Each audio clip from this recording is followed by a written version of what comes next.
Hey everyone, today's video is the first in a series on the classes of Diablo 4. In each video, we'll look at the strengths, weaknesses, skills, class-specific mechanics, and different builds for each class, and even rank their builds based on their strength in the end game to help you decide if this is the class you want to play. And first up, we're starting with the Druid.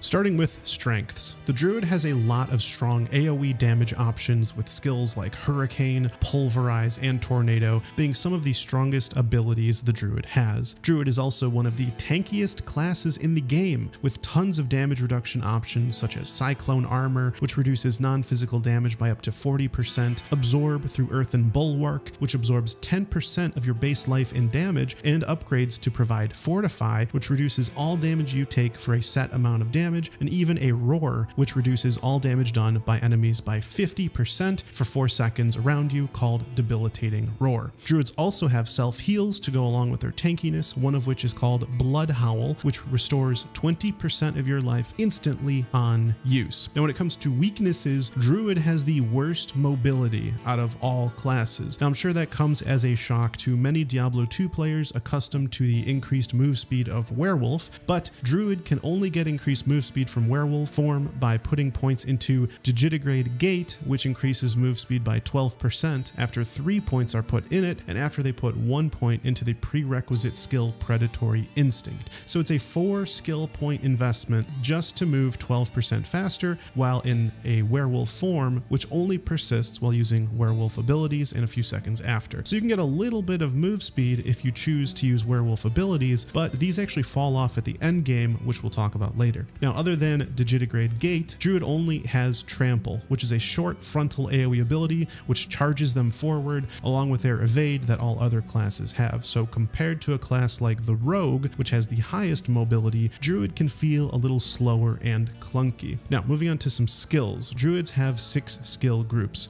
Basic, Spirit, Defensive, Wrath, Companion, and Ultimate. Each tier is unlocked after a certain level is reached. For example, Spirit skills are unlocked at level 3, Defensive skills are unlocked at level 7, Companion skills are unlocked at level 12, Wrath at 17, and Ultimate unlocked at level 24. So you will be able to test out different Ultimate abilities in the upcoming open beta. The skill unlock tiers are important to note because you can't just start as a Summoner Druid, for example. You can only start choosing summoning skills at level 12, which is different from Diablo 2, where you could choose to get a Raven, for example, from the start. And if you're enjoying the video, make the Druid smile by clicking like and subscribe. Alright, moving on to the class-specific mechanics. The Druid will be the only class that can loot Spirit Charms, which are items that can be presented as offerings that you can give to one of the 4 great animal spirits: Snake, Eagle, Wolf, and Deer. And depending on which spirit you choose, it will empower you in a different way. Each spirit has a number of different ways it can buff you, with a number of boons to choose from, but you can only select one from each spirit. Some of the boons include Prickle Skin, which gives you thorns,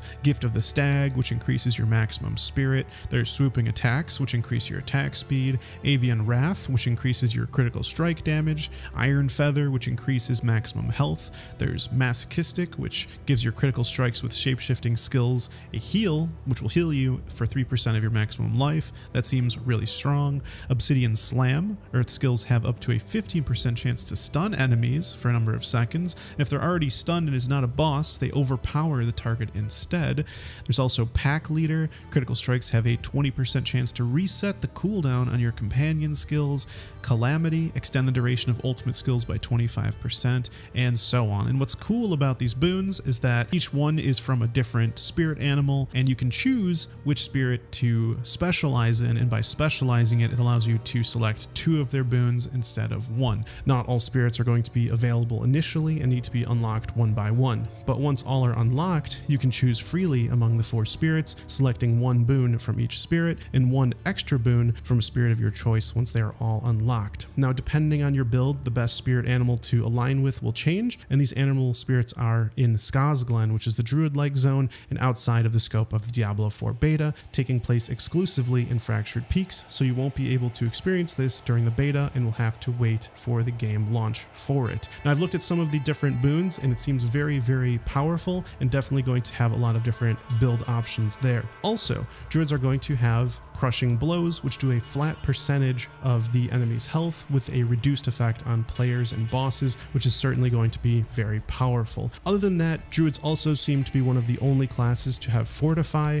which we talked about in one of their strengths, which make them very, very tanky. All right, moving on to builds. Of course, there are an endless number of builds you can go in Diablo 4, but the main themes, so to speak, are Earth and Wrath, which utilizes Tornado, Hurricane, and other Earth and Wrath abilities, Summoner, which uses Wolves, Ravens, and Vine Creeper, and Shapeshifter, which uses the Werewolf and Werebear abilities. Now, when it comes to end game, the best end game builds are number 1, Tornado Druid. There's a legendary item that makes your Tornado actually seek out enemies instead of random wandering, right? Which makes it much, much more efficient. If you look at the skill tooltip, you can see that Tornado does a massive amount of damage. On top of that, there's a skill upgrade called Enhanced Tornado, which allows you to have a 20% chance to spawn an additional Tornado. So they're really coming out, right? You just cast them like crazy. There's also a Capstone skill, which gives you a chance to restore all of your spirit when you damage players with an Earth skill, which gives Tornado Druids incredible clearing ability, just constantly casting Tornado, and it truly ranks them as one of the top endgame Druid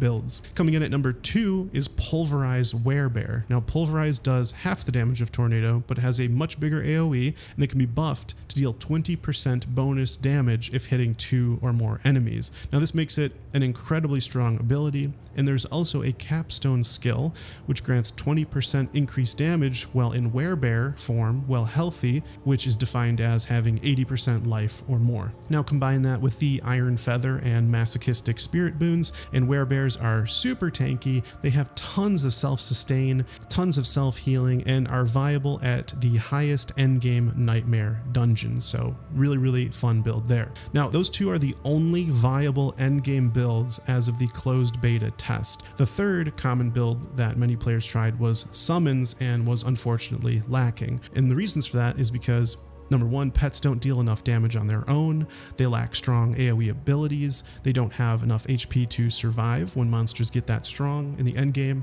and even with uniques specific to summons, which add additional companions, can even turn your wolves into werewolves and give them rabies, which actually does chain poison damage, but it's not really strong enough, and a unique that gives your wolves or werewolves added lightning damage, as well as a legendary that increases your damage the more active summons you have. Still, after all of that, Summon Druid was not viable in the hardest endgame Nightmare dungeons. Some more issues with the build include the AI isn't great, your minions often wander off even if there's enemies nearby, and the activated ability to have them focus a target has too long of a cooldown to keep them on track. So as of the closed beta test, Pulverize Werebear and Tornado Druid are the two main builds for the endgame for Druid that are able to clear the highest tiered Nightmare dungeons, and honestly, I'm hoping this changes because I'd like to see a wider build diversity at the endgame, especially with a proposed difficulty with respeccing. If there aren't more than just these two builds being viable, then everyone is going to inevitably go these two builds. Now keep in mind though that this is all from